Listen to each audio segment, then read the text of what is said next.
Good evening, everybody. Darrin Landry and I are excited to be here with you this evening for a live chat on Facebook. We have a lot of great chatting to do about what Darrin does, his knowledge base, some of the books that he's written, and we're going to have a really exciting chat on here this evening.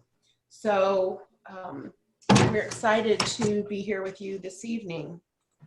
So those of you who don't know Darrin Landry, Darrin is a OCT, what is it? OCT? Certified.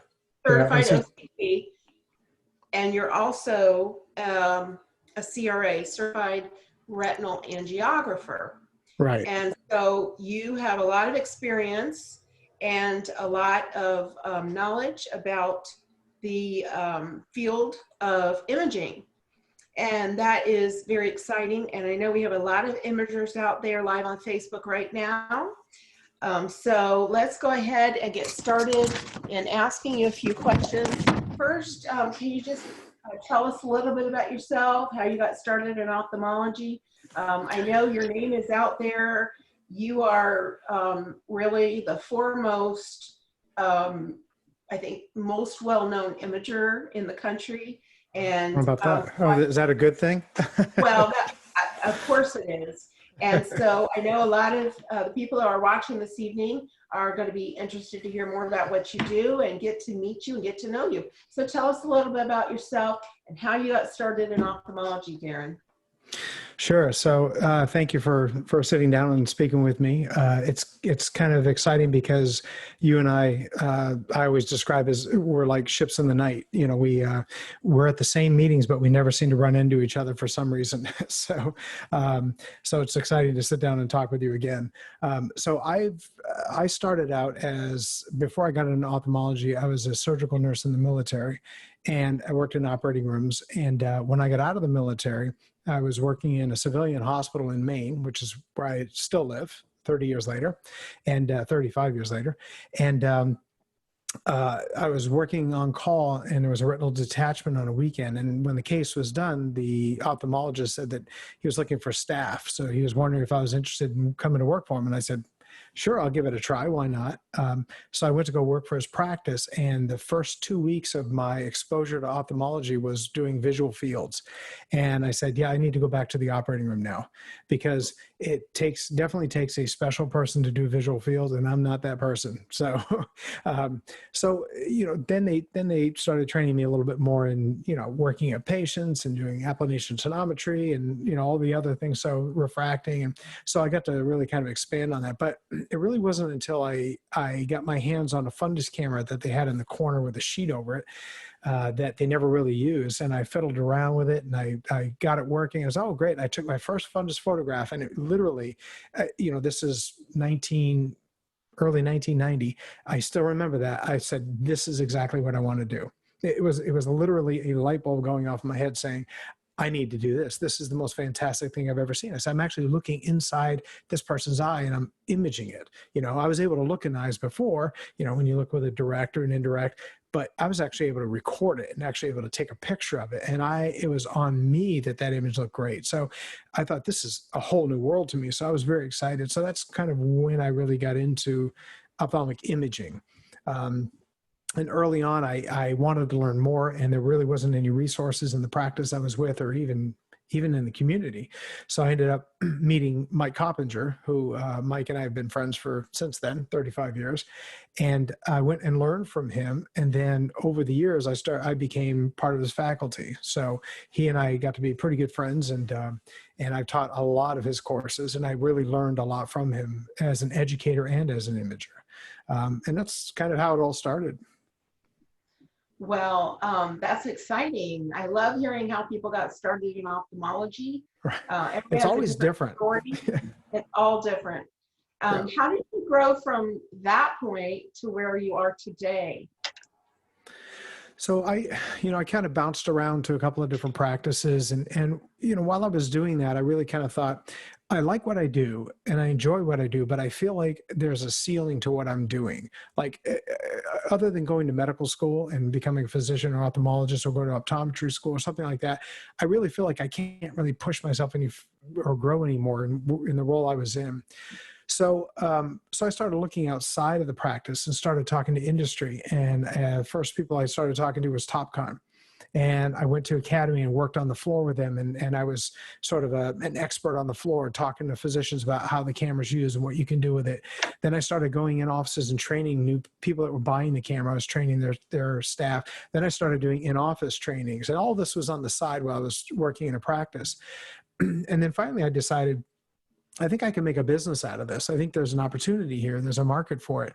So we started our company in 1999, and my wife and I started BrysonTaylor Incorporated, which is our umbrella company. And we've been doing it ever since. And it's very organic. It changes all the time. You know, I'm not doing just in-office trainings anymore and things like that. I'm doing all kinds of other things. So it's very, very exciting. And it's, like I said, it's always changing. Well, that's exciting. What is it you really love about imaging? Because I can hear your enthusiasm. What is it that really drives you and what you love most about it? Well, I think that's probably a two-part answer. I think what really excites me about imaging for me on a basic level is the dynamic process of imaging. The fact that I'm the first one that sees what's going on in this patient's eye.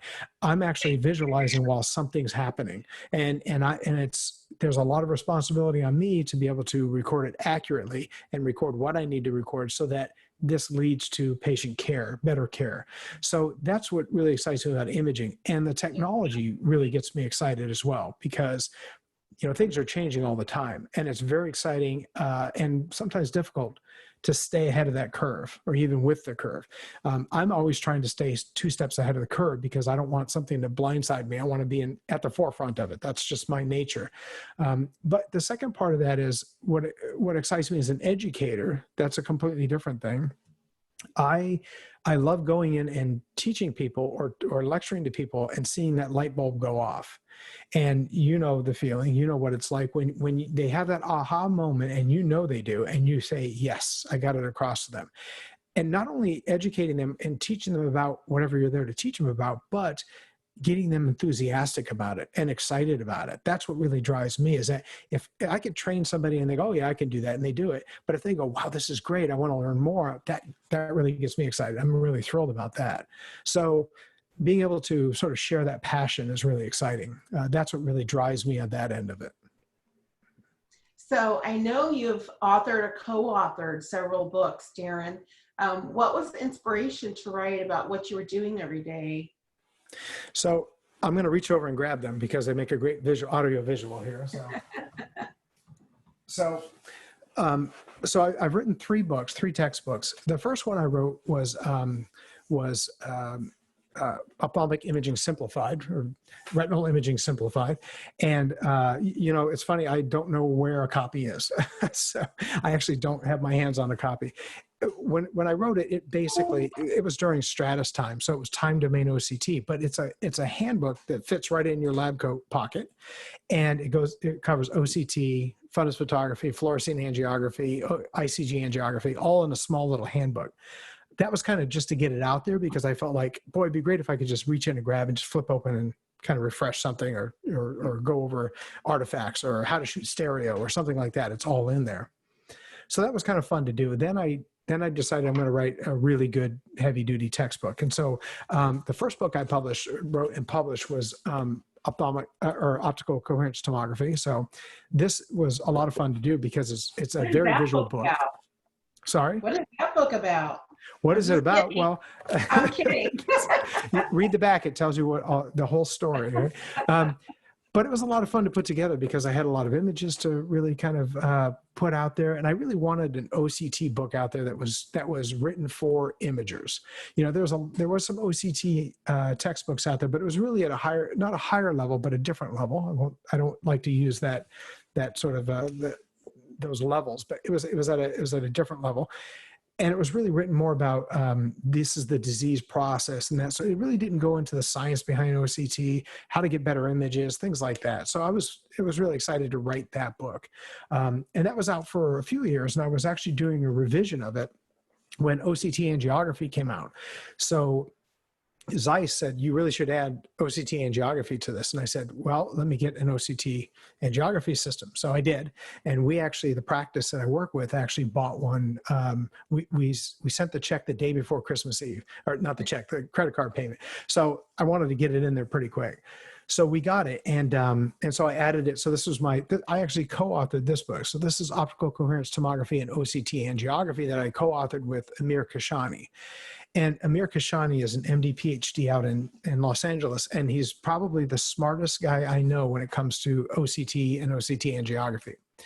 And fortunately, a friend of mine that worked at Zeiss connected us, because I said, I want to redo this book, but I want to add a medical component to it. So I'm an imager. It's not within the scope of my practice to say this is macular degeneration, even though most of us probably can do that.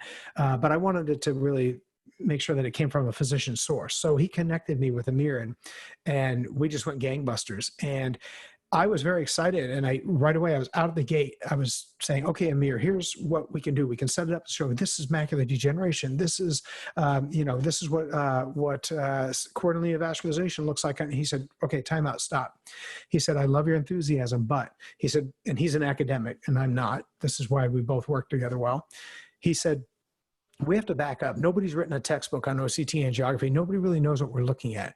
You and I have to figure out what normal looks like first. Then we can go from there. And I thought, okay, now I get it. Now I understand why we were connected. So it's a real yin and yang kind of thing. And so we did. We scanned thousands of patients and finally figured out, okay, we really feel like we know what normal is. So now we can truthfully go on and say, this is not normal. What is it we're looking at? And break it down that way. And it's funny because the book writing process with him was interesting because he's on West Coast, I'm on East Coast, I live in Maine.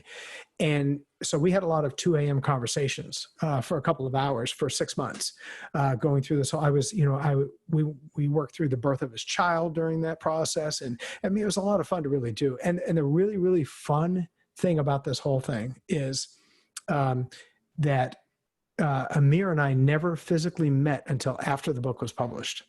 So the book was published in the summer, and that fall at Academy, we met face to face. And we thought that was hilarious that we had never actually met physically, but we wrote this book together. So that was very, very exciting. And since that time, there's been many OCT and Geography textbooks that have come out, but it's really great to say that we were the first US published OCT and Geography book on the market. It was really kind of exciting to be able to put that out there. We're still learning stuff from OCTA. I mean, I'm still learning. I scanned tens of thousands of patients and I wrote a textbook on it and I lecture on it. And I still find things I'm like, I have no idea what that is. And I'm consulting with people that have bigger brains than me and saying, what do you see? Or what am I looking at? So there's always room to grow. But it's very exciting. So what inspired me to write these books was not only that I wanted to write it from that angle and that sort of thing, but I was spending a lot of time on airplanes, traveling, going to train wherever I was going, to California, to wherever I was. And I spent a lot of time in Europe doing a lot of training for a clinical trial in South America. So I said, that's time when nobody can bug me and I can be very, very productive.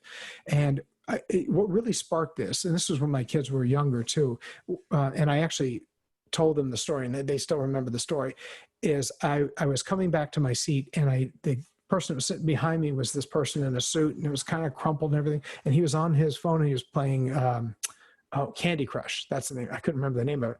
And I thought to myself, that guy is always going to have a boss. Because here's a time when you can be productive, and you can be pushing yourself and doing something more and creating something, not, sort of, okay, I'm going to get on this treadmill, this or hamster wheel and just keep doing this, breaking out of that and going, what can I create? What can I do that's not out there? And that's one of the other inspirations for me. So I really said, I'm going to spend time on airplanes doing that. And I still do to this day. When I'm on a plane, I'm always thinking, I'm rewriting a lecture, or I'm writing an article, or something creative that really kind of keeps my mind going like that. So that's where all that kind of came out of. Well, that's really interesting to hear all about. Very interesting that you didn't meet your co-author until after your book was published.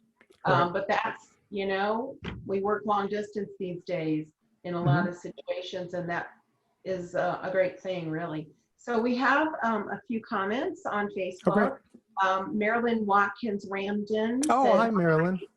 Yeah, Marilyn, I have to get down and lecture for Marilyn's conferences because she always has them in the best locations. You know, one day I'll get down there. We talked about it and I just can't seem to make it work, but one day. So hi, Marilyn.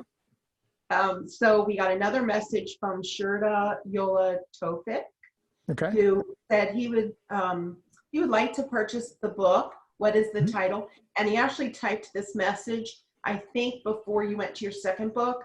So I think he's talking about the OCT book. So maybe you could just hold up both books. Sure. Yeah. The titles again. Yep. So and he wants to know where he can purchase them. Yep, that's the first one, the OCT. This is strictly OCT, and this is OCT and Geography. So you can actually go to BrysonTaylor.com, which is my website for everything, and on there you can actually purchase the book. The book is published by this. I don't want to go down a rabbit hole here, but BrysonTaylor is an umbrella company. And we have a couple of other companies within that. One of them is a publishing company.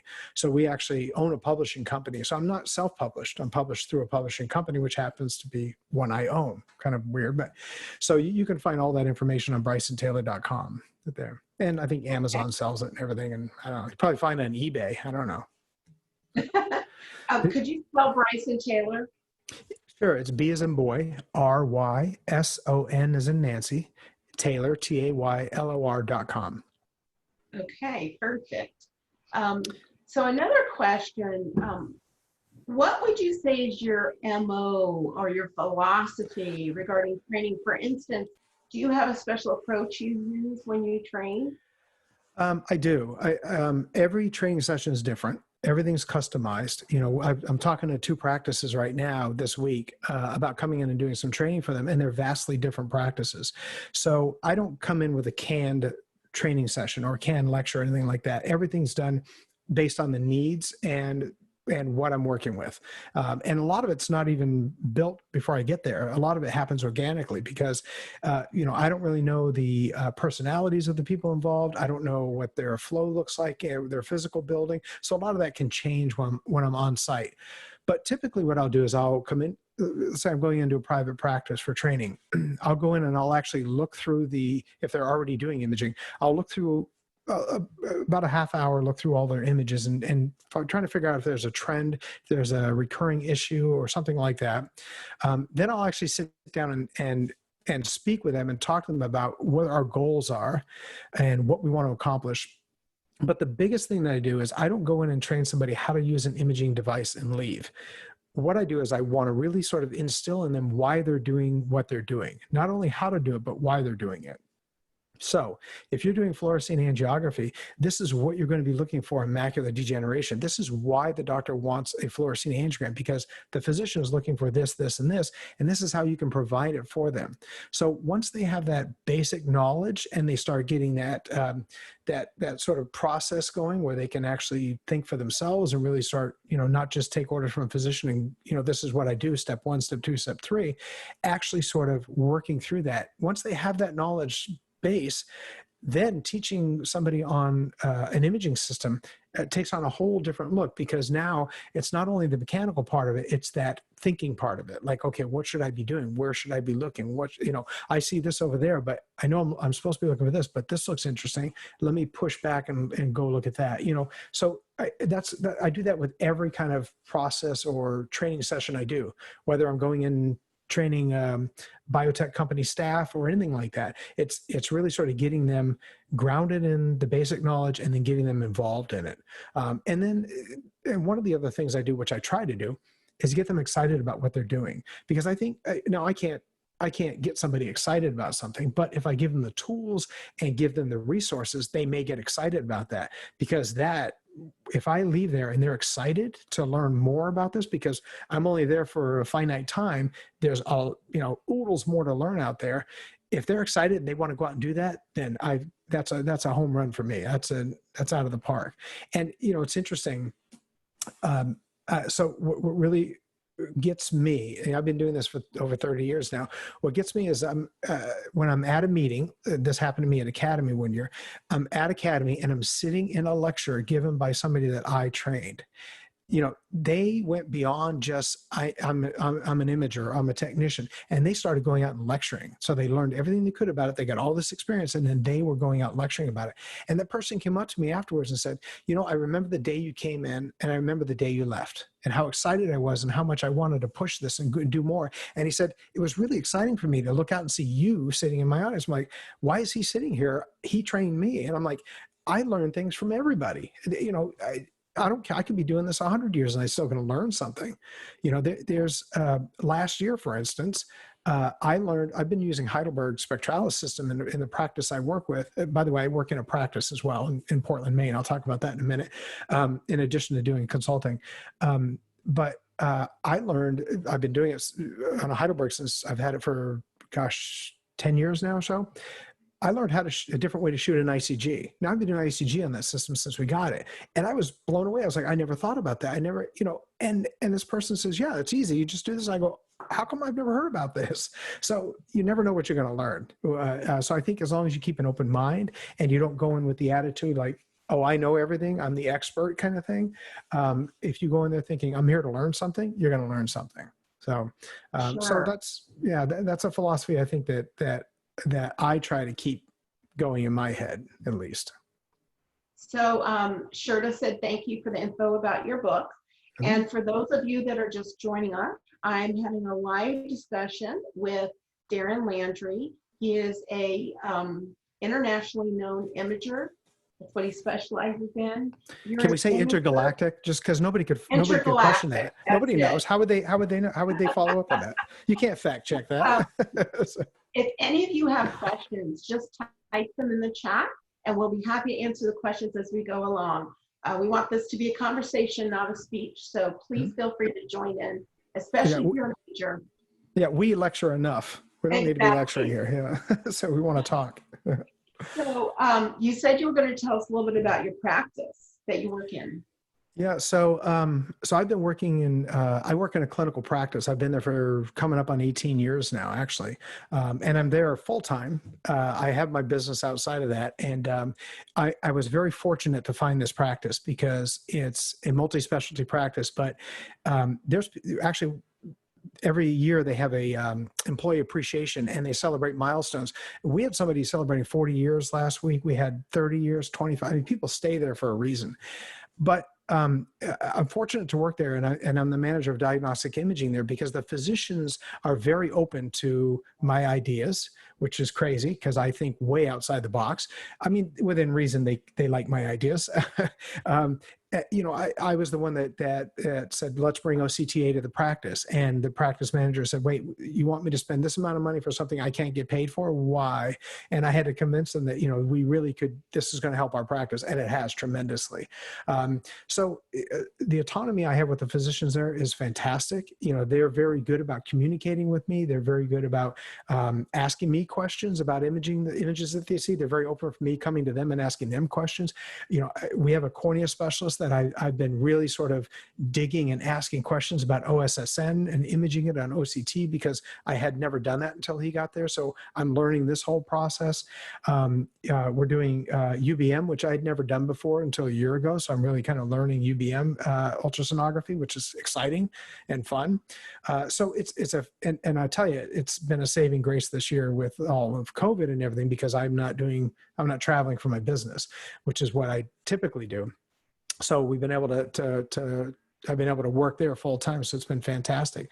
I have been doing, I've done a little over 20 webinars since the start of COVID. So a lot of people have made that transition over and I've been doing a ton of those webinars, which is, it's okay, but I really thrive off an audience. I really do sort of feed off of their energy and to sit there and sort of look at a screen, I'm going, God, I hope everybody's still awake, or is there anybody even out there? I don't know, so it's a little discombobulating, but I've gotten used to it a little bit. So I just pretend everybody's enjoying it and then I'm okay. So. Well, when you have an intergalactic audience, there you go. It is hard to know who is out there. Is That's anyone right. out there? Exactly right. Exactly. So tell us some about what services your company offers, Darrin. Sure. So, earlier I said that we're sort of an umbrella company. We have a lot of different companies that go on, a lot of different projects that we're undertaking, which I can talk about in a minute. But for the purposes of what we're really discussing today, what we offer is we're an ophthalmic and medical management consulting company, which is very ambiguous. I understand that, but basically we have to be that way because we're constantly changing what we're doing, and we're constantly getting approached with new situations or people that want something different. So we have to be able to be flexible in that respect. So the main part of what I do is education. So whether it's in private practices, training staff, whether it's at reading centers, working for reading centers, going out and training their sites, working for biotech companies, coming in and training their staff, working for pharma, going out and training their clinical clients on different things. It's a lot of different mixed bag of things. For instance, I started a technician dinner program with Genentech about 13, 14 years ago when Lucentis was launched.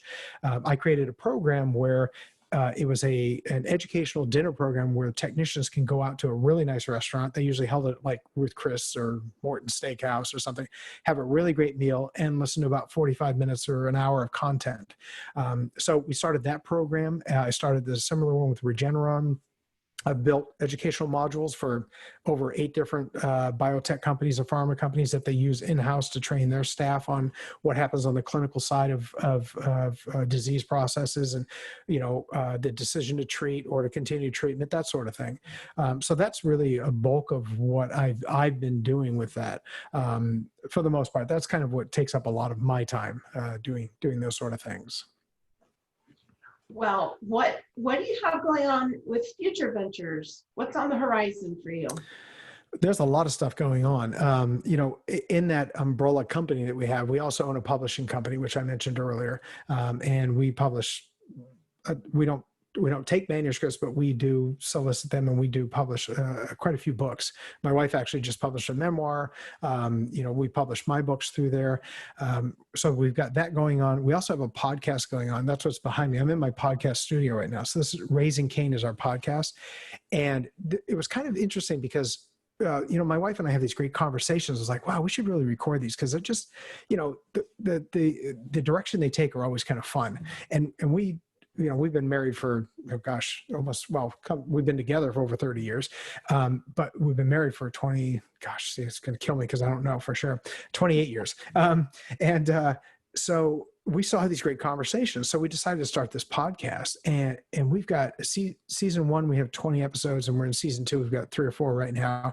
But during COVID, what we did was I reached out to people all over the world, contacts I had made all over the world, and we interviewed them about what was going on in their country, in their community. And a lot of these people were in the ophthalmic community. I talked to a couple of optometrists, one in Australia, one in Pakistan. I talked to an ophthalmologist or an ophthalmic imager in Israel. So 14 different countries we talked to, and we were able to kind of put them together in these 2 episodes of podcasts about what's going on in their country. So that's kind of fun. So that's an ongoing thing that we do, not as much as we'd like to because we're so busy. But that's kind of one of the other projects we're doing. We, in the very near future, in a month from now, actually, I'm actually holding a live meeting. So this is kind of interesting because nobody's doing live meetings. So every year in the fall, I hold a meeting called the Acadia Eye Conference in Maine. And it's a local meeting that usually has about 30 or 40 people that come to it. So it's a small meeting, but it's a real fun day. We end the day with Ophthalmic Jeopardy, which is a lot of fun. We take questions from all the speakers that spoke that day and take stuff out of their lectures and put it into Jeopardy. So we give prizes away. It's a good way for people to remember, I got to pay attention. So we were on the fence about whether we're going to do the meeting this year. And a lot of people were kind of saying, gee, are you going to do it virtually or live? And, given the changes that Chicago made to their fee structures, I couldn't financially feasibly do a virtual program. It's just way too expensive to do it. So we are doing it live, but we're sticking to the main CDC and the national CDC guidelines where no more than 45 people can register. Everybody has to have masks during the program. We're social distancing, all that sort of thing. And we're making very sure that everybody's compliant, everybody's safe. So I'm excited about that. We have a great lineup. It's going to be a lot of fun. And then right after that is the OPS annual program. So the Ophthalmic Photographers Society, this is our 51st annual program, and it's our first virtual program. So this has been interesting. And I sit on the Board of Education, and I'm the education chair this year. So I'm the one that's responsible for putting together the educational component of this.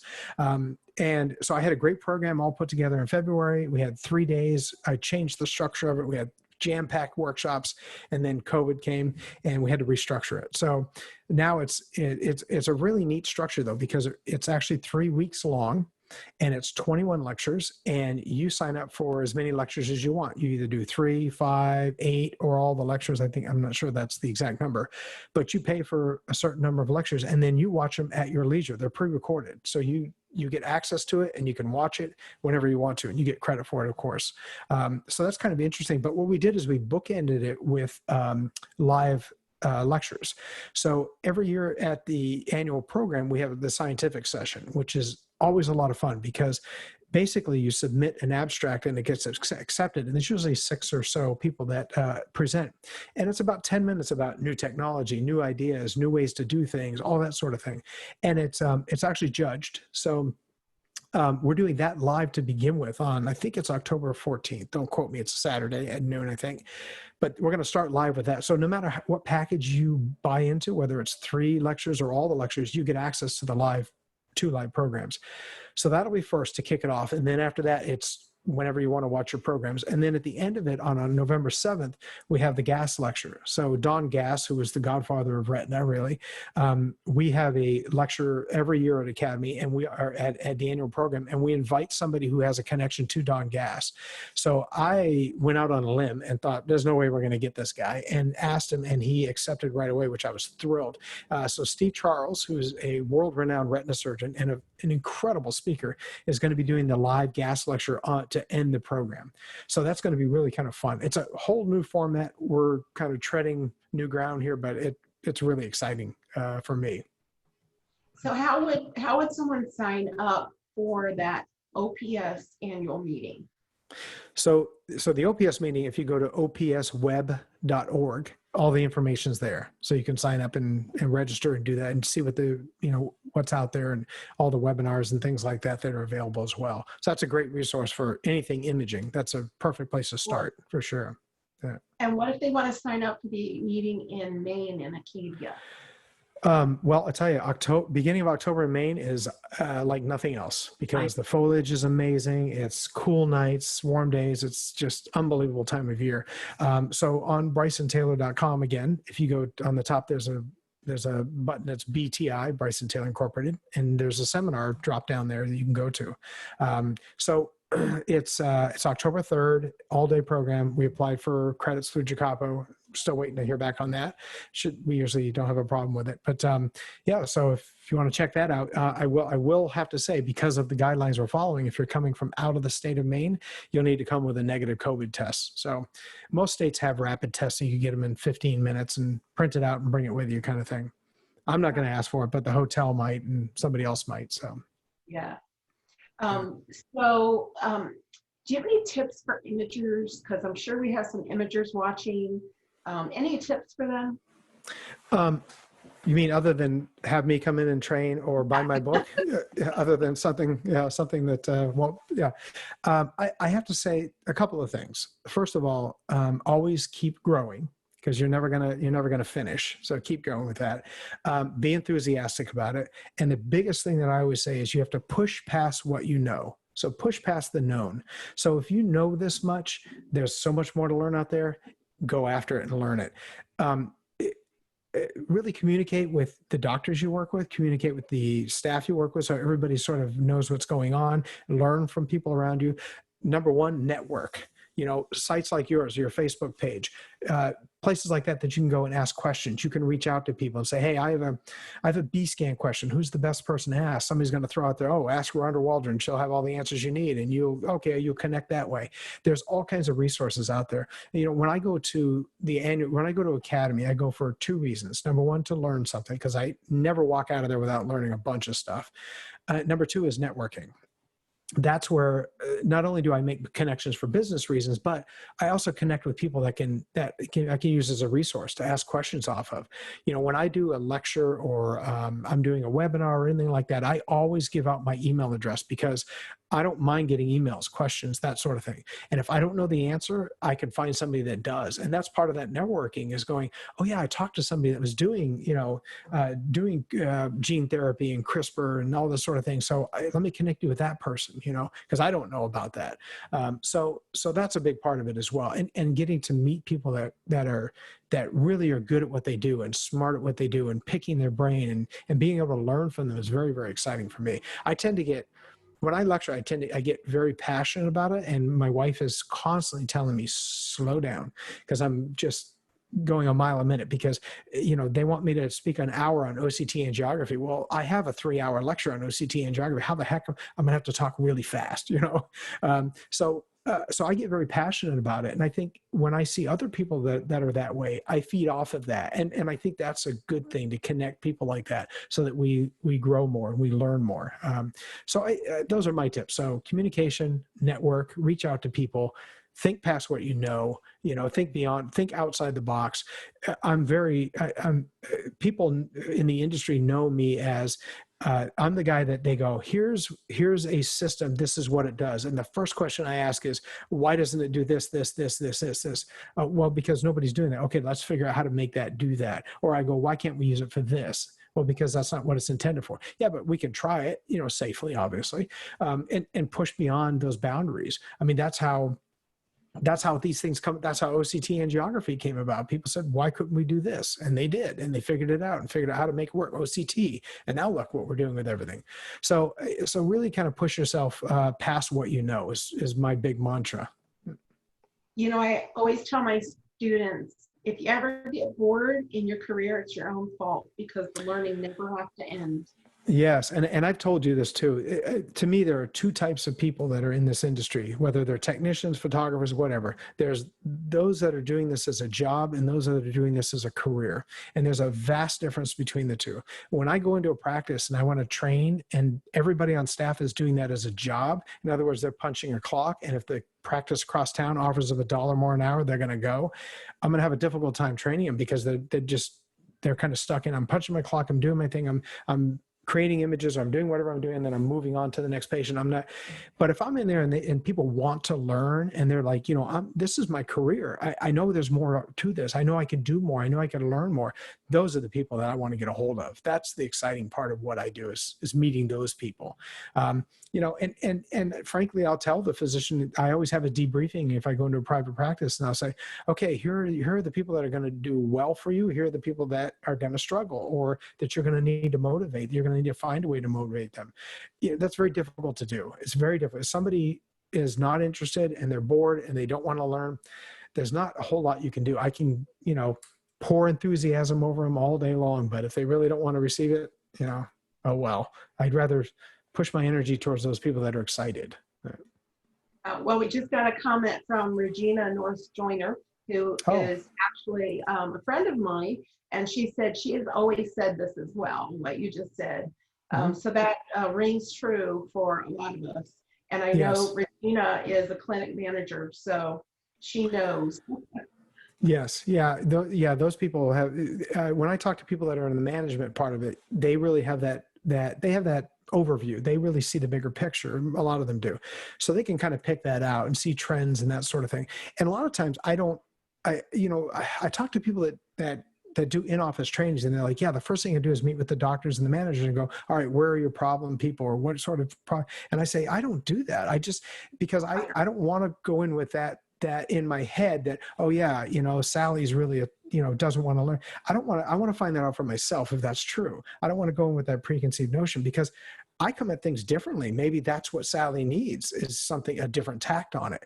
The way you've been doing it isn't isn't thrilling her. She's not excited about it. But the way I do it, maybe she'll get more enthusiastic about it. Or maybe it's a different way of learning that they go, oh, I hadn't thought about it that way. Or because I think that, and I'm preaching to the choir when I'm talking to you, you know, there's a lot of higher thinking, higher level stuff that you have to be able to process and then be able to make it so that it's everybody can understand it. You know, lecturing is very difficult when you've got a mixed crowd, because you've got people that have been in this industry for years and years and years, and they're experts on stuff, and then they're in the same audience with people that are brand new and want to learn this something. So you got to figure out, how am I going to level the playing field here and really kind of come across?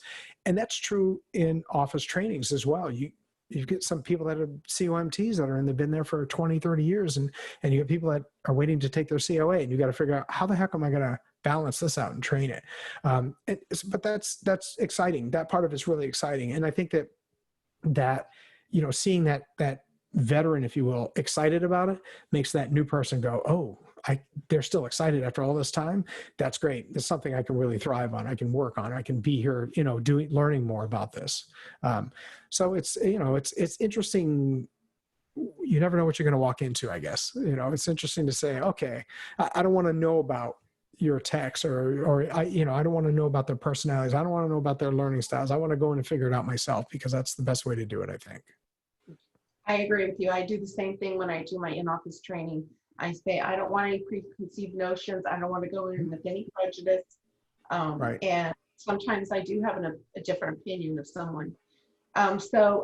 Jean Mayfield Cook said she loves her career, and she's so glad that she works with MDs that love to teach. That's a big thing. We have to go ahead and wrap up. But let me ask you, how can people get in touch with you, Darrin? Well, you can certainly go to BrysonTaylor.com and email me there, or you can actually email me at, well, that gets to me too, but at Darrin, DARRIN, at BrysonTaylor.com. Again, I don't mind getting emails.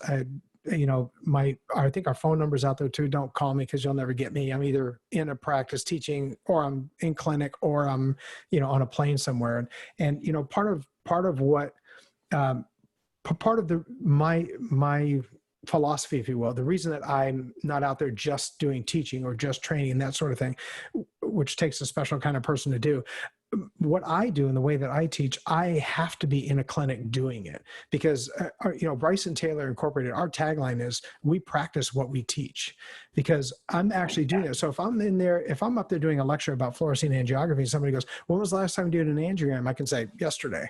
You know, I won't say, well, it's been years since I've done that, or, you know, so I think I enjoy being in that clinical settings. It makes me more relatable, I think. I'm not coming in as, oh, here's the expert. I'm coming as, hey, I'm in the trenches just like you. I just have a different way of doing it. Maybe it'll help you out, you know? So, that's part of the reason why I really enjoy still working in clinic. It gets old after a while sometimes, sure, but you know, you know, right around, gosh, I haven't flown since April, and probably mid-May, I'm going, gosh, I feel like I should be on a plane somewhere. And I haven't been on a plane since. You're doing it. Well, Darrin, yes. Thank you so much for your time. Thanks to everybody on Facebook who asked questions. It was fun having some time to chat with you tonight, Darrin. And definitely. I hope everybody has a great evening, and thanks again, Darrin. Thank you very much. Stay safe, everyone. Hope to see everybody somewhere soon. Sounds good. All right. Bye-bye. All right. Good night.